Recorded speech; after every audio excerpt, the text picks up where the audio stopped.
At this hearing, Mario and Anthony Miller stated all city employees will receive a 3% pay reduction. In the follow-up Q&A section, I pressed them. I asked them, is this real? And they said yes. And I pressed them again. I asked them, will they receive a 3% net pay reduction? And the answer was yes. Imagine my surprise when I read the budget proposal. In it, 90% of the city employees will have a net pay raise. What's going on here? Who is running the city? Is the city employees running the city? Is the union? Or are the taxpayers? I urge you to reconsider this budget. Thank you. Thank you very much. Mr. Cavazos, the question was 90% of the employees are getting a raise. Thank you, Mayor, members of City Council. We were very specific a year ago in April of 2010 when we talked about the $50.3 million at that time estimated what was going to be saved. We said specifically there were about 6,000 employees that were going to get a merit increase. That means the other 9,000 would not get a merit increase. The 6,000 employees who did get a step increase, again, this is a situation where we believe that a first-year firefighter should not be making the same amount of money as a 9-year firefighter or police officer. But even if they received a raise, their 5% would be netted by the 3.2, so they might get a 1.8% raise. For those individuals, very limited case. Every single employee that received longevity is getting paid less this year compared to last year. So every one of those employees, the other 9,000 employees, got a pay decrease. In addition, Mayor, members of the City Council, this management and executives got no increase. In fact, they took a pay cut last year, this year, and will not get a raise next year. So they'll get nothing for 3 years. Again, I want to emphasize that the city employees, based on a comment that was made, they have made great sacrifices. And we did break tradition. For the first time in city history, we had a decrease in pay, not an increase, a decrease in pay. There have been years where things were held constant, but this was the first year that the mayor and city council, working with labor, did get a pay decrease. And because of that, when you net it all out, the savings is $68 million, as explained by Mario Paniagua, compared to 2 years ago. So that's where we're at. It was actually citywide a pay decrease. We had a situation last year where we did obtain a vote. It was unanimous vote on the labor agreement. So all 9 council members voted for the labor agreements. When it came time to look at the pay plan, which has very specifics in terms of the steps, it was a majority vote of 8-1. However, we're in the second year where there's no increase in the pay plan, so the amounts are exactly the same, so there's no increase in those steps.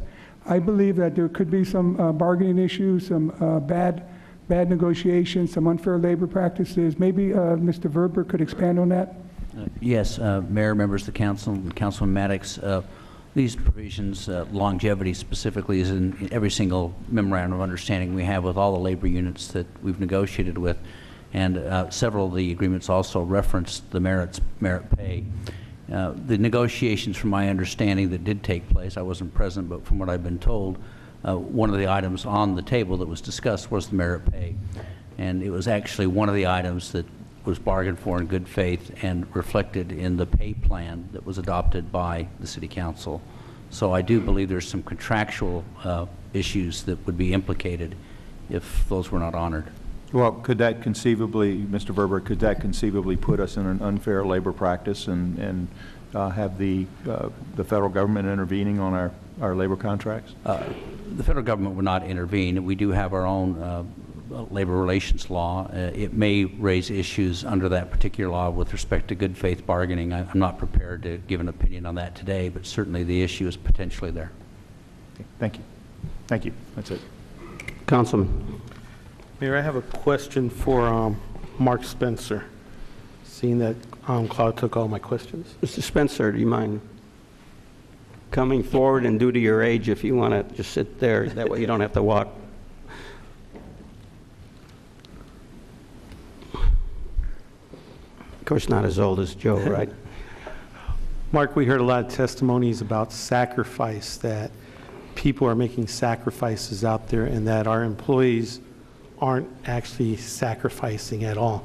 Are police officers having some type of pay sacrifice during the last 2 years? Yeah, Mr. Mayor, Mr. Nowakowski, there have been quite a few reasonable statements made in this building today. Taxes aren't anybody's friend, and we understand that. And there are obligations and expectations.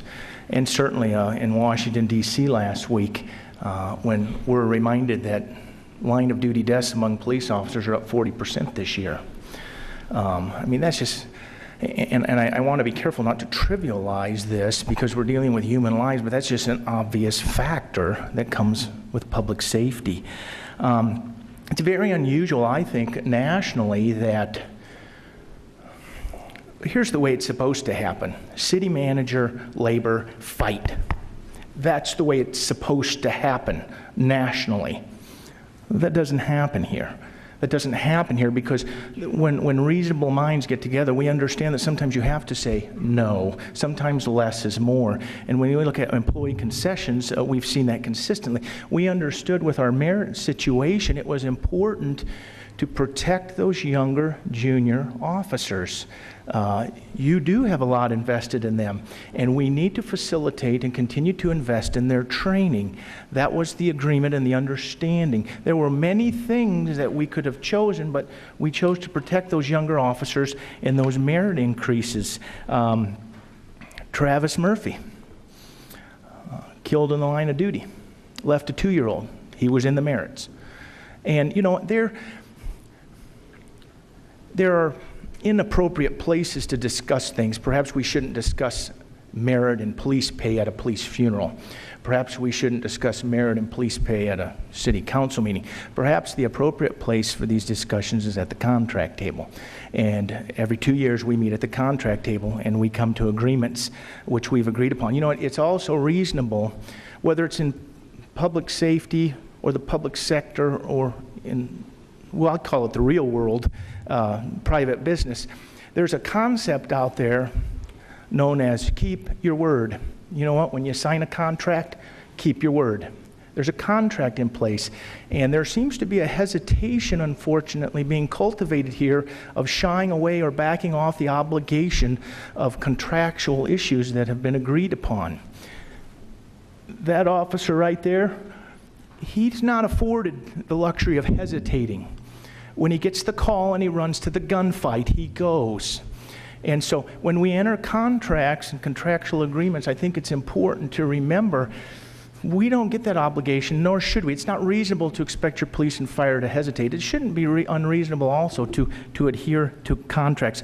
I think public safety, specifically Phoenix police officers, have demonstrated that we're good partners. I think we're good partners. Let's see, City of Phoenix and Wisconsin. Did you see a difference in the labor interaction between those two states? It was night and day. We understand with both sides of the political aisle, both sides of the political spectrum, sometimes less is more. You have to take a step back sometimes to keep moving forward.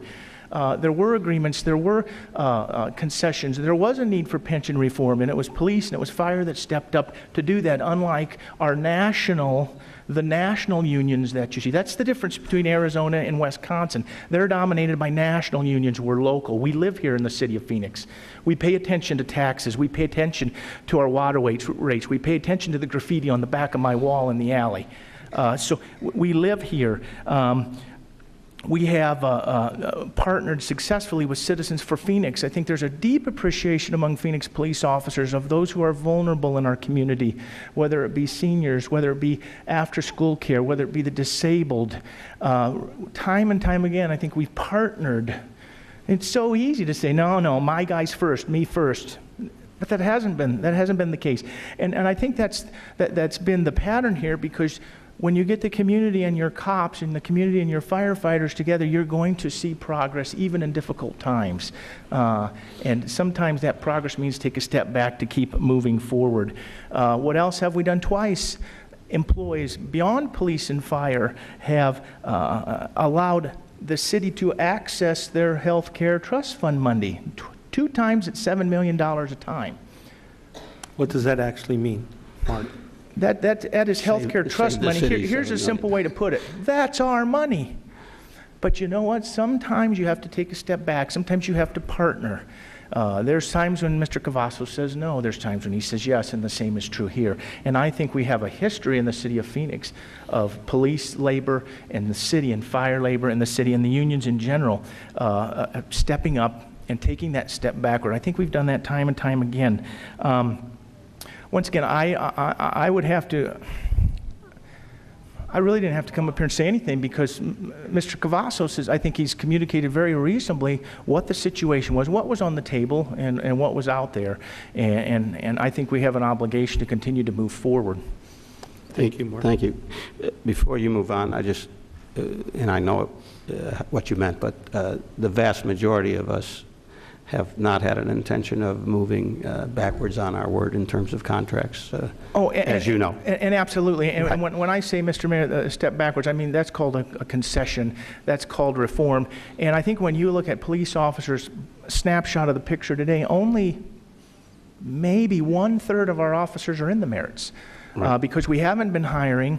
We have 500 vacancies. It'll soon be 600. Right. And I just meant to say, you know, as Grandpa said, a deal's a deal, and you make a deal, you live by it. And we didn't feel, and I don't think the council felt that it was an unreasonable deal. And so when you take furloughs and wage concessions, and you utilize that health care money, when you look at pension reform, when you look at even just out of their own pockets, our members are investing in St. Vincent de Paul, Rivers of Dreams, our Indian School Block Party, our community garden, our downtown inner city after day school. These are our members stepping up out of their pocket. Man, it's a privilege to represent and serve those guys. Time and time they step up again, and we're looking forward at continuing to move forward as we work through these difficult times. Thank you. Thank you, Mark.